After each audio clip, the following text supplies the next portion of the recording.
After crossing the Confederation Bridge from Prince Edward Island into New Brunswick, our first stop was in the small town of Shediac to see what's claimed to be the world's largest lobster monument. Officially unveiled 25 years ago in 1990, this 55-ton crustacean was commissioned to promote the town's reputation as the lobster capital of the world. Since then, it has become one of the most photographed attractions in all of New Brunswick. Before continuing on our way, we introduced Vanessa, our 1992 Pleasureway camper van, to the 2015 version of herself, which just happened to pull in while we were taking photos. A lot has changed in the past couple of decades, but if this van is even half as reliable as ours has been, it's sure to see many years of adventures to come. Eventually, after our brief bout of campervan envy, it was time to get back on the road. Because while the world's largest lobster is pretty incredible, our sights were set on another well-photographed attraction with a record of its own. As the grand finale of our Eastern Canada road trip, we were en route to a natural wonder known as the Hopewell Rocks.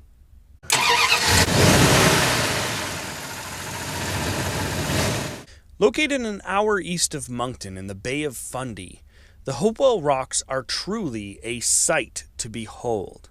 But before we focus on them, we would be remiss if we didn't first talk about that record and the Bay of Fundy itself.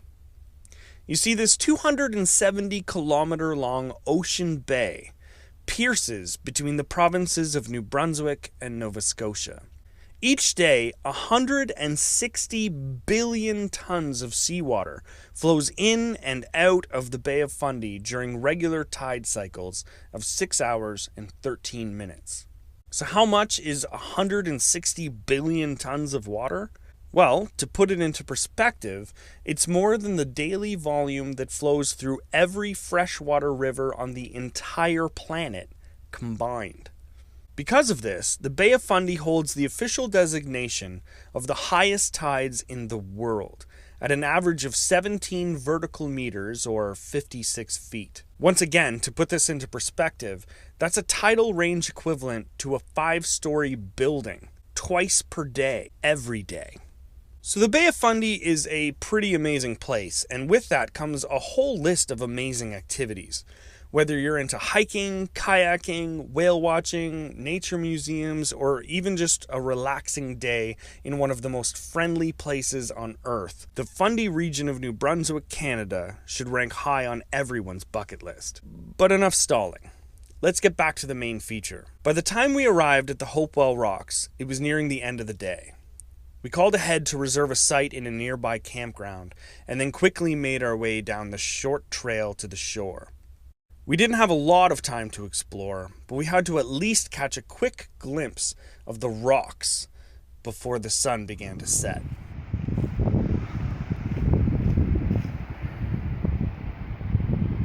Crazy, eh? Is it ever? That is amazing. Are you stuck? I'll save you. Stuck in the mud? Yeah. That's mud. Oh yeah, that is mud for sure. I think we just hop there and there. Is that not mud? That's not. You want me to go first? Of course. Okay. Take that. You got this.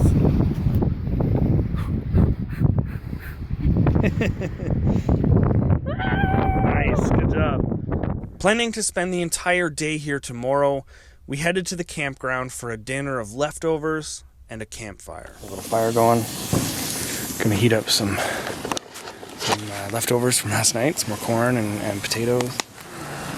Hey. Hey, are you relaxed? Ah, yeah. Yeah. So nice to be here, right? Yeah, it is. Yeah. It's funny because there's trailers all around us, but the setting is surprisingly peaceful.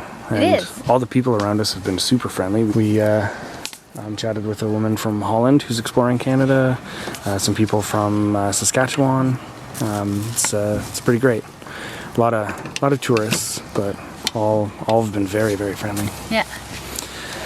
So you ready to eat? Oh my gosh, am I ready to eat? Yeah, I'm just gonna put the tablecloth down and All right. we're ready to go. Sounds good. Let them Can't wait sit for in some there more corn on the a cob. bit. Oh, that's so good. I'm just gonna turn the heat down a bit. Okay. We're also reheating some macaroni. Paula made some sort of stewed tomatoes and macaroni the other day as a quick, easy, cheap meal. And so we had a bunch of leftover macaroni that was already cooked, so we just decided we're going to fry it a little bit with some of these potatoes. That should be not particularly healthy, but it should be very delicious. And again, extremely cheap. That's a little better lighting. Yeah. We just have a flashlight up here in the tree, which shines down on where we'll be eating. And another light up here in this part of the tree that shines down on where we're cooking. We should have done that about 10 minutes ago. Look at me go. Yum. Yummy. Are you ready? I'm ready. Are you? Yeah. All right. The next morning, we awoke at first light, checked out of the campground, and headed back to the Hopewell Rocks. But unfortunately, we need to pause one last time due to an absolutely heartbreaking occurrence. This would mark the final full day of our Eastern Canada adventure before returning to Ontario. The next day would be spent driving and contemplating everything that we'd experienced. But much to our dismay, it would also be the last day in which we'd ever see our video camera. As directly following our return to our home province, we somehow lost the camera. And in it, the memory card containing our entire day of footage at the Hopewell Rocks. So, it is with undescribable regret that we continue this story, illustrated only by the photos and few short video clips that we had luckily taken with our cell phones. The rock formations themselves are a series of sandstone pillars rising as much as 21 meters or 70 feet above the seabed. These incredible structures were first created following the glacial retreat at the end of the last ice age, when the surface water slowly filtered through the cracks in the cliffs, eroding and separating the Hopewell Rocks from the surrounding shoreline. The ever-persistent rise and fall of the tide has continued this process even to this day, and so this natural wonder should always be considered a work in progress, never complete and always evolving. Some of these pillars are expected to crumble within the next 100 years, while others could potentially last for thousands.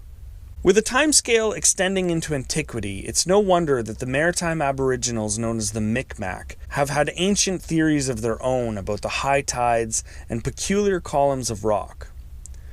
According to one legend, the great god Glooskap, in need of a bath, asked his friend the beaver to build a dam across the bay.